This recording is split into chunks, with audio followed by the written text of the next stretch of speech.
Mes chers, salam alaikum wa rahmatullahi ta'ala wa barakatuh, wa jumu'atun mubaraka, incha'Allah. Chaque vendredi, incha'Allah, je ferai une chronique sur Lux Radio et sur ma chaîne YouTube pour traiter de l'actualité, mais d'un point de vue religieux. Pour la chronique d'aujourd'hui, je voudrais partager avec vous ce sentiment étrange que nous ressentons tous, nous les musulmans particulièrement, et que ressent aussi le monde entier. Un sentiment de peur, de suspicion et d'appréhension vis-à-vis de tout ce qui est religieux.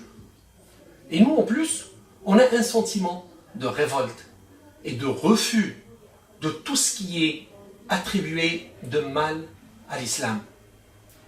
À chaque fois qu'un événement terroriste survient, l'islam est mis à l'index. L'islam est accusé. Et nous vivons avec amertume, car on ne s'y reconnaît pas. Ce n'est pas notre islam. Ce ne sont pas nos préceptes et nos valeurs. Ce ne sont pas les principes sur lesquels on a été élevé et éduqué. Mais la question qui se pose, d'où ça vient? Ce qui est sûr, c'est que ce n'est pas notre islam qui en est le responsable. Donc, qui prend l'islam en otage? Qui manipule l'islam? Et pour quelle finalité?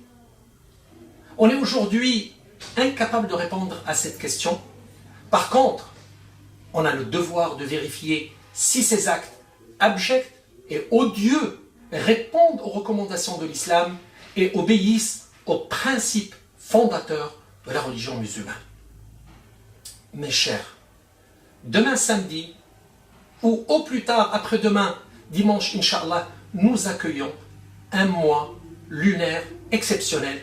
C'est le mois de Rabi' al-Awwal, que certains grands érudits musulmans appellent le mois des Lumières, parce que c'est le 12 de ce mois qu'est né le prophète Sayyidina Muhammad sallallahu alayhi wa sallam.